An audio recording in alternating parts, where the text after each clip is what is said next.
unusual cases which Sherlock Holmes was ever called upon to solve began in a small private school for boys in the north of Belgium.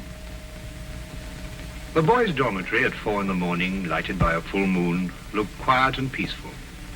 It would have been difficult to imagine that here began a train of events which filled 4 graves before it was stopped.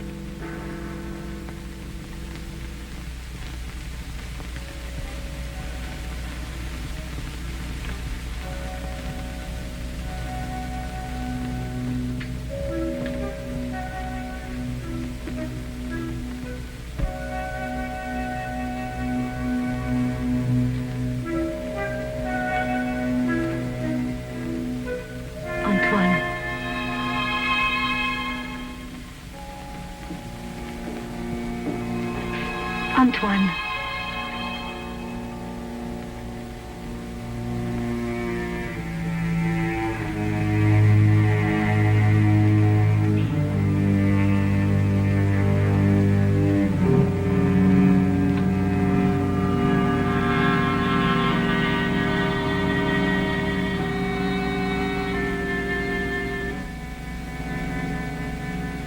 He has gone out. Didn't you try to stop him? I called his name. Either he did not hear or pretended not to. I was afraid to startle him.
This time, it's you.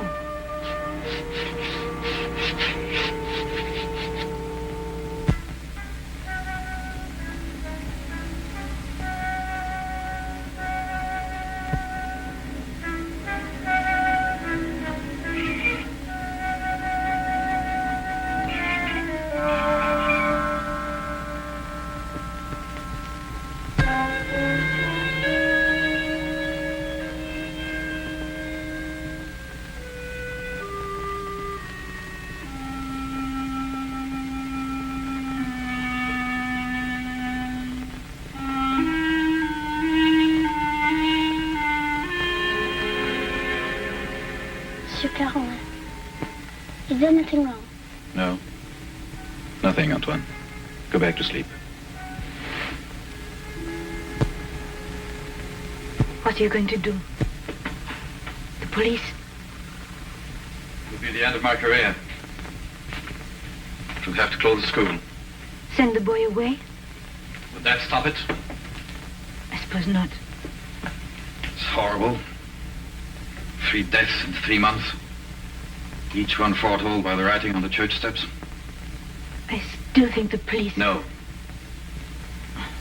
But your own life. I've never felt in better health. And if I'm careful to keep out of drafts and avoid falling downstairs. How can you joke at a time like this? There's a man in London. He's solved cases even more hopeless than this. Sherlock Holmes? You thought of him? Let me write to him.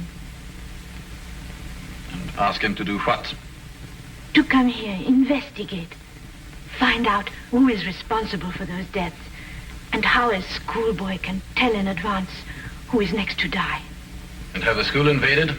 Our teachers questioned? Our boys terrorized? I'll do my own investigating, Mademoiselle Grande. In my own way.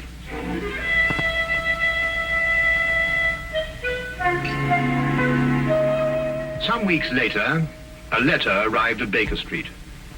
Holmes read it over once to himself and then aloud to me. Dear sir, it will be a source of eternal regret to me that I allowed myself to be dissuaded from writing to you sooner, Mr. Holmes. Now Mr. Carolan is dead of natural causes. The doctor says, though I am not sure he isn't mistaken. I pray that you will come to Arno without delay and lend us your assistance in putting an end to these ghastly occurrences. Respectfully yours, Marie Grande. You deduce that the writer of the letter was young? I'll go further than that. I'm prepared to wager that she's madly attractive to boot. Mm-hmm. Better and better. And on what do you base these interesting conclusions? Wishful thinking, my dear chap, wishful thinking. Then wish no more. She is both young and attractive, with hair the color of autumn honey.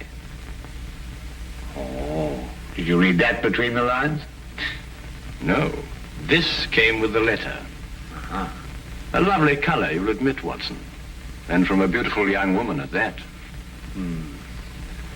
Now, come, Holmes. That's neither logical nor factual, and you know it. You aren't the only one privileged to think wishfully, my dear Watson. Bravo. So you're going to take the case? Yes, and if you pack for us both, I'll arrange for tickets. Mm-hmm.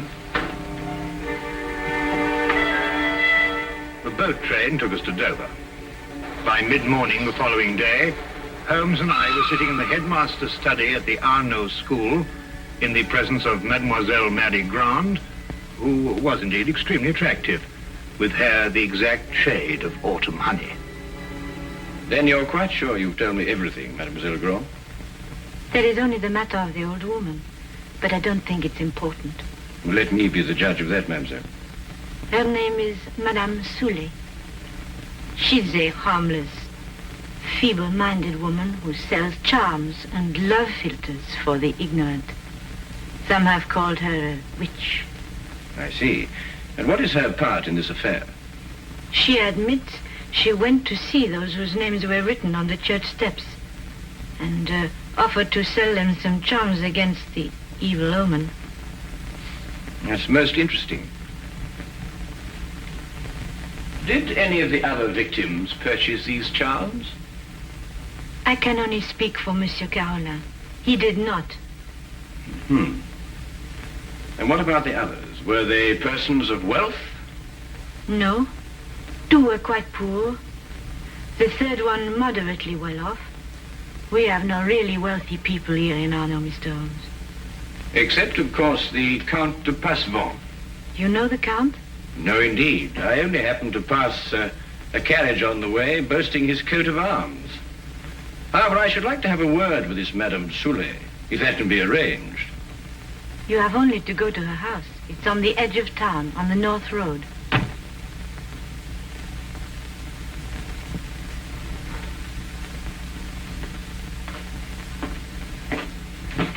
Monsieur Manelli, this is Monsieur Holmes and his friend Dr. Watson. Monsieur Manelli, our new headmaster. How do you do? How do you do?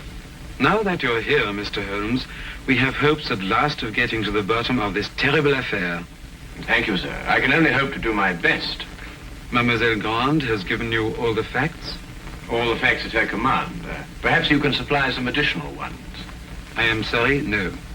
Mademoiselle Grande was the favorite member of the faculty here. She had Monsieur Carolin's confidence, not I. I see. And now that I've had the honor of meeting you gentlemen, I hope you will forgive me if I go to meet my class. But certainly. By the way, mademoiselle, Dr. Dimanche is waiting in the vestibule. Did you send for him? Yes, I did. I'll go and fetch him. I'll be back directly.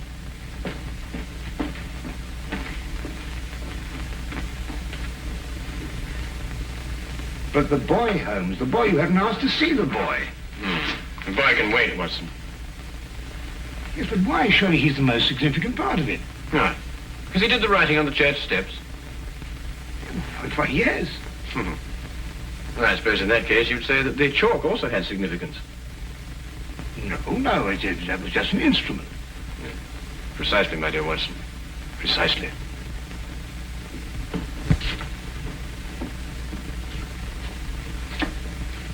Mr. Holmes, this is Dr. Dimanche. Mr. Holmes and Dr. Watson. Delighted. How do you do, Doctor? Always happy to meet a colleague. Thank you, so am I. I hope I haven't kept you waiting. I came as soon as I got Mademoiselle's message. Won't you sit down? Thank you. Mademoiselle Graham tells me that you're the physician who attended Monsieur Carolan shortly before he died. Yes. My last examination of him gave me no hint of what was coming. I see, and yet you're positive he died of natural causes. There's no doubt about it. I believe 3 other persons died recently in Arno, shortly after their names appeared on the church steps. Did you attend them also? Arno is a small town. I'm fortunate or unfortunate enough to be the only doctor here. Previous to your present fortune, or misfortune, you practiced in Paris, I understand. I see Mademoiselle Grand has briefed you well. I told nothing of your past, Doctor. Then how do you know? Well, you dress with the flair of a Parisian. If you've been living here any length of time, I should imagine you would have acquired a more homespun costume. I might have ordered these from Paris. On the income of a country physician. What do you think, Dr. Watson? Hardly likely, Holmes. Capital, Mr. Holmes. Your powers of deduction have not been overrated. But you didn't ask me here to discuss my clothes or my income. How can I help you? Dr. Dimanche. Of what exactly did Monsieur Carolan die? Heart failure. Were you carried out a post-mortem? There's no need. The signs were obvious. I see. And you saw nothing suspicious, either in the case of Monsieur Carolan or of the other victims? Not one thing, Mr. Holmes. That's interesting. Perhaps you'd care to put forward a theory of your own as to the connection between the prophecies and the deaths. I have no theory. The explanation lies either in the most extraordinary combination of coincidences or in some sort of prevision on the part of the boy, Anton. Do you believe in prevision or telepathy?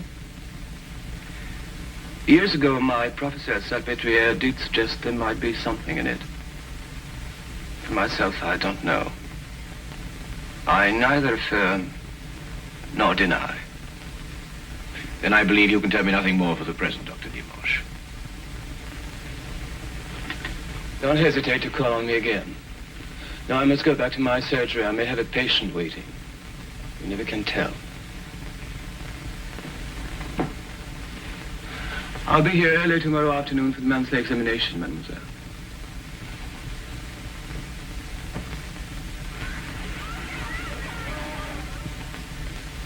Dr. Dimanche examines your pupils every month, then, mademoiselle? Yes. The health of our pupils is of the greatest concern to us. And so it should be, Mademoiselle Grand. And so it should be. It's an extraordinary thing, the odd and assorted illnesses that crop up in a boys' school. Vous devriez vous mettre en place à cette heure au lieu de courir dans les couloirs. Allez maintenant. That is he.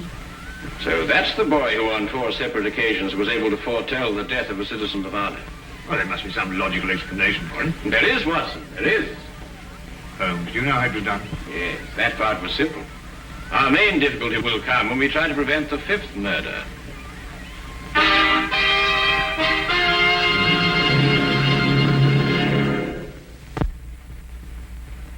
Turn to the case of the deadly prophecy.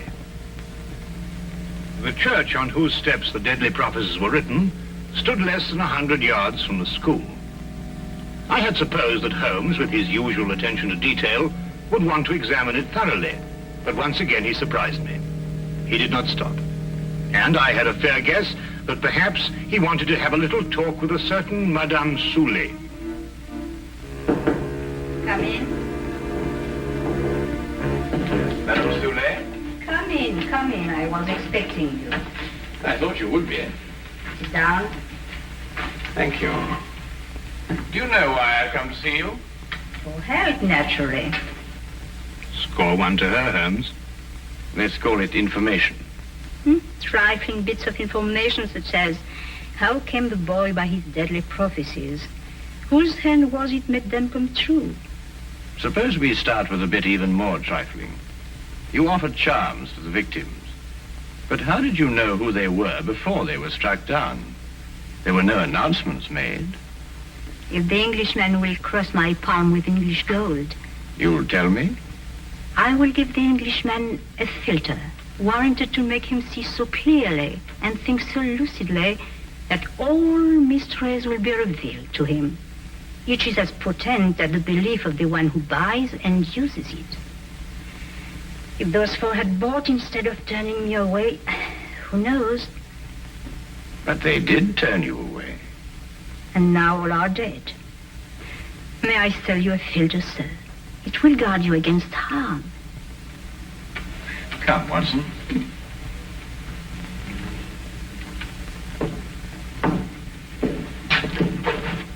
Good day, Madame Soulet.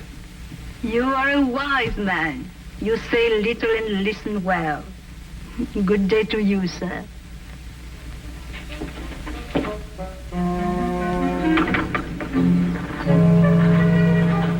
Filters, bosh. We might be living in the Middle Ages. Not the Middle Ages, Watson, merely a small European village. Ah, Count Passavant, I believe. Oui, monsieur.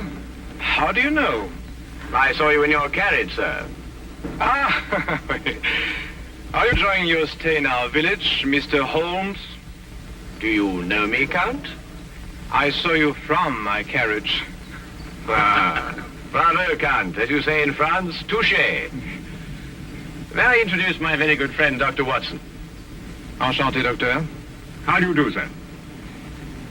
Have you formed any conclusions, Mr. Holmes, as to the names that were written on the church step? Well, at the moment, Count, I must confess that I am more interested in the names that were not written on the church step. Mine hasn't been written on it yet. And I don't believe it will be. Tell me, sir, you know this village. Have you any ideas? I am not superstitious, Dr. Watson. I do not believe...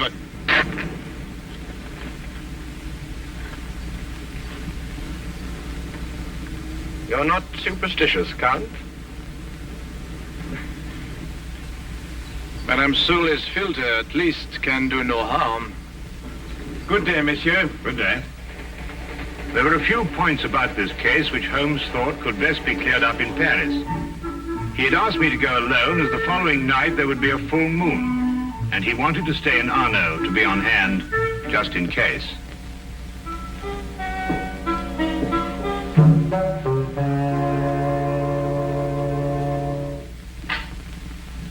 What is it? What's happened? Nothing at all, Antoine. You were walking in your sleep. Now be a good boy and get back to bed. I can't. There's something I must do. Not tonight. Not tonight, Antoine. Yes, sir.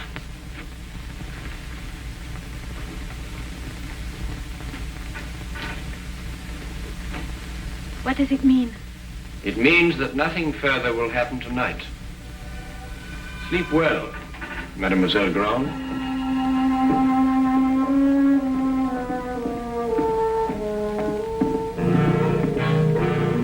The carriage came to fetch me at the station. Later, I found Holmes at the school. Well, you may go back to your class now, Antoine. Well, Watson, did you have a successful trip? Yes, you were right. Good. Mr. Holmes, was the boy able to tell you anything? No, but his silence was eloquent. Oh, by the way, I should like to have the use of the headmaster's study for a little gathering shortly before midnight. You name the murderer? Oh, he will name himself.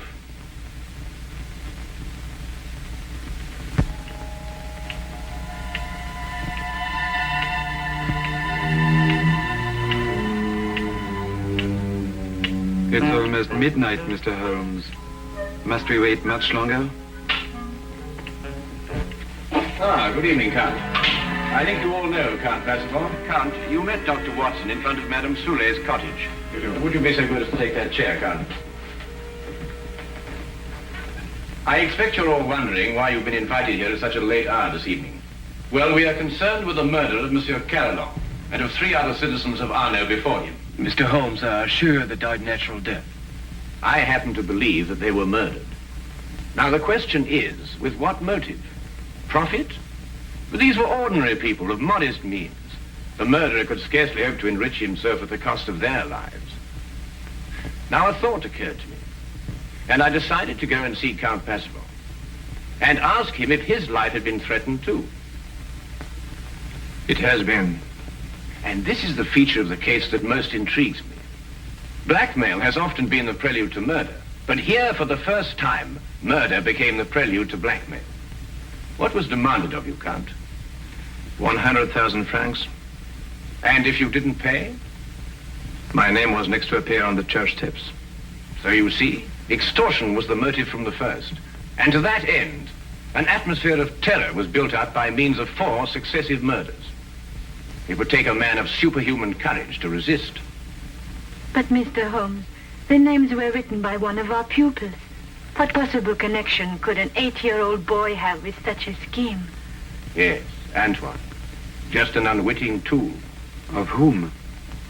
The blackmailer must be someone who could have poisoned 4 people. Don't distress yourself, Madame Soulet. The killer meant suspicion to fall on you. But a person of your simple habits wouldn't play so dangerous a game. No. There is a suspect close at hand, who not only had an expert knowledge of poisons, but to whom the boy has been far more accessible.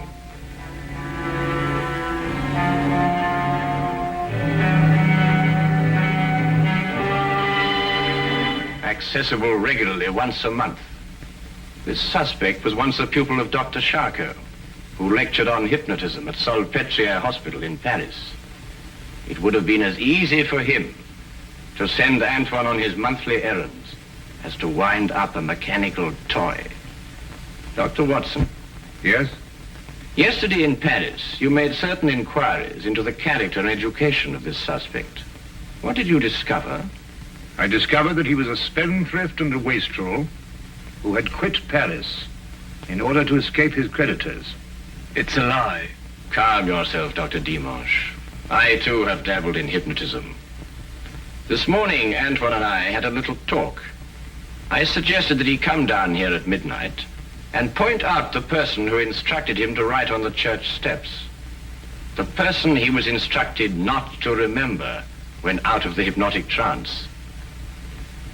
It lacks but 1 minute to 12 now.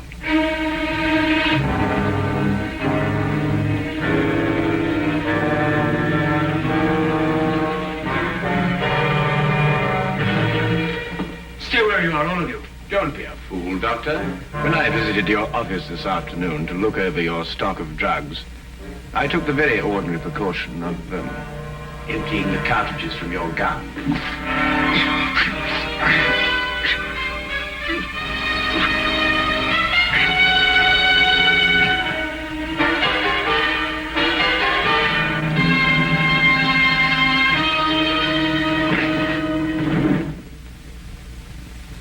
Should we wait for the boy to make the identification, Mr. Holmes?